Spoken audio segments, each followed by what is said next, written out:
Hello, scholars. Today we're going to be talking about Kate Chopin, the feminist author who was born in 1851 in St. Louis. We're going to get a little into her biography. This is a portrait of Miss Chopin right here. Born and raised in St. Louis to an Irish immigrant father and a St. Louis Creole mother from an old established family, French was spoken in the home, and their traditions were French, Catholic, Southern, and aristocratic. She was a socialite after graduating from school, but said, I'm invited to a ball and I go. I dance with people I despise, amuse myself with men whose only talent is in their feet. Yow. All right. She married Oscar Chopin at the age of 19 and moved to New Orleans and later to Clouderville in the Bayou Country. This would go on to be the setting of many of her stories, including At the Acadian Ball and others. Her first story was published when she was 38 years old.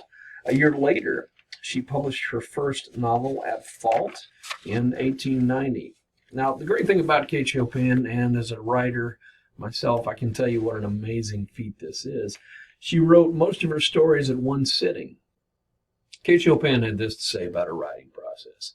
I am completely at the mercy of unconscious selection. To such an extent is this true that what is called the polishing up process has always proved disastrous to my work, and I avoid it, preferring the integrity of crudities to artificialities. Her first collection, Bayou Folk, came out to some acclaim in 1894. Her second collection, A Night in Acadia, in 1897, was less popular, despite its admiration among readers. The Awakening in 1899, her best novel, went too far with its sexual situations, and critics were not happy.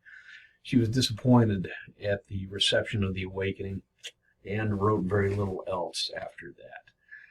Problem being, she wrote things that were considered impolite at the time.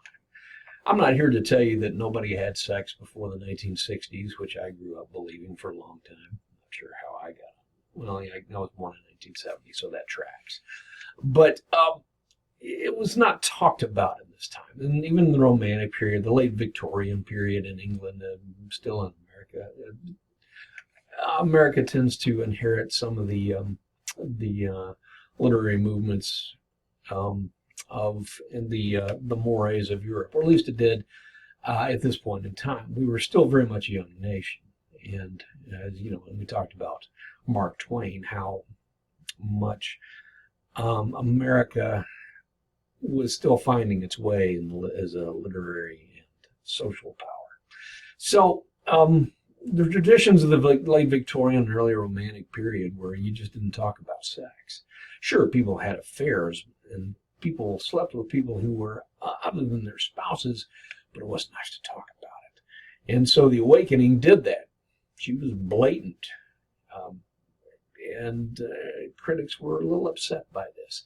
Great novel, but people just weren't ready for it. It was too much ahead of its time. But that brings us to our current story, this story of an hour. Okay. So this story really addresses and tackles the plight of women at this time. Women were more or less property of their husbands. The only way you could really be free and independent in the society that Kate Chopin knew was if you were a widow, right? Which makes this story all the more compelling. She's telling the story of a woman who is, she's not unhappy with her husband. Well, okay, she's unhappy with her marriage. Sorry, a woman of their time period was not able to enjoy opportunities that women do today. Careers were mother, teacher, nurse, etc. It wasn't much a woman who was not married could do. A widow, in many cases, was far better off because she could inherit her husband's estate. There's a lot of symbolic language here. Mrs. Mallard's heart condition, for one, not just a physical ailment. Her heart is sick because she doesn't love her husband so much as she feels trapped in a marriage with him. They're kind of stuck.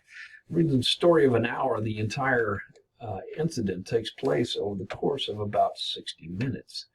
60 minutes from joy to disappointment.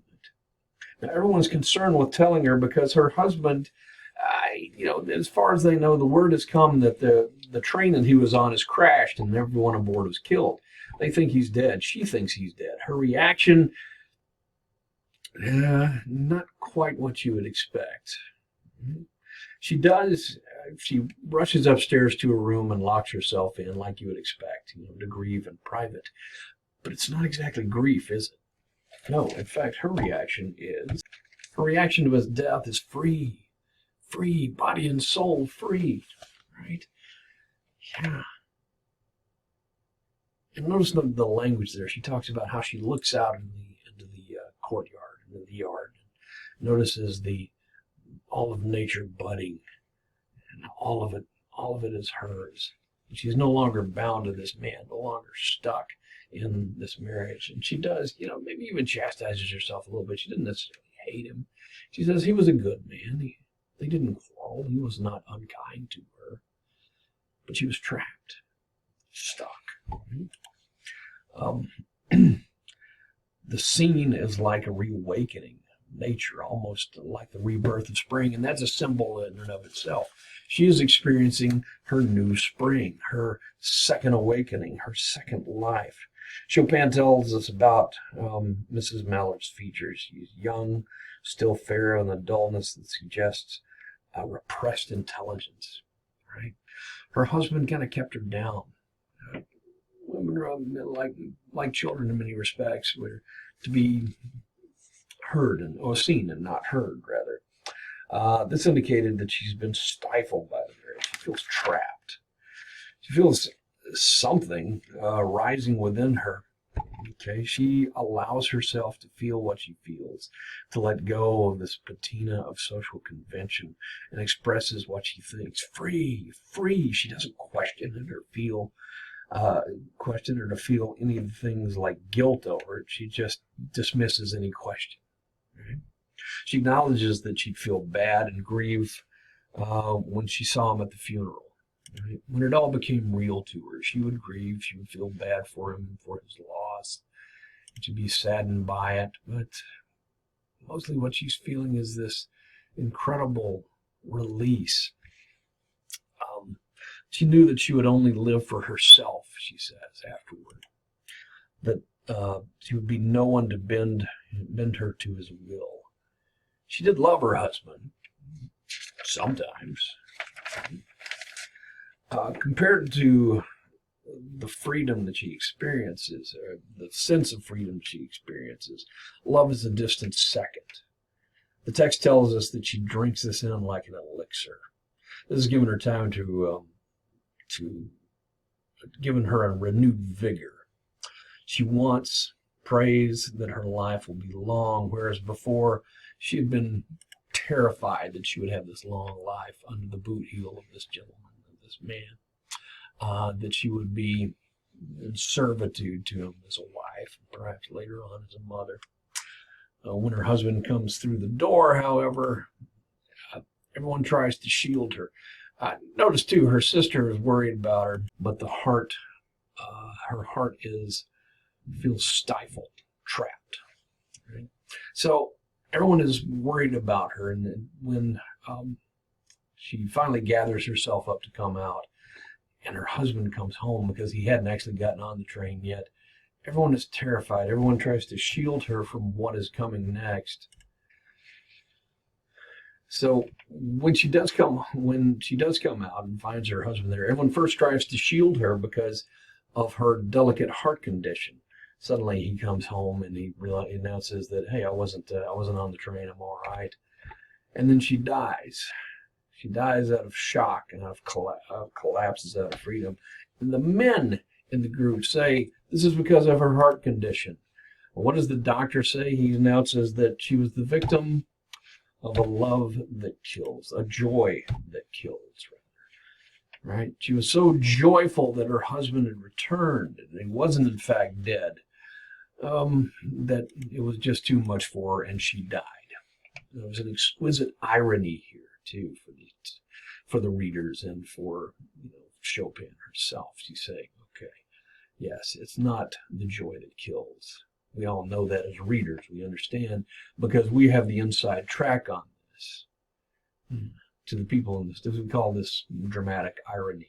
We know something that the characters in the story don't. We know that she passed away, that Mrs. Mallard died because of this horror of her freedom, so fresh, now being snatched away from her. So what do we do with this story?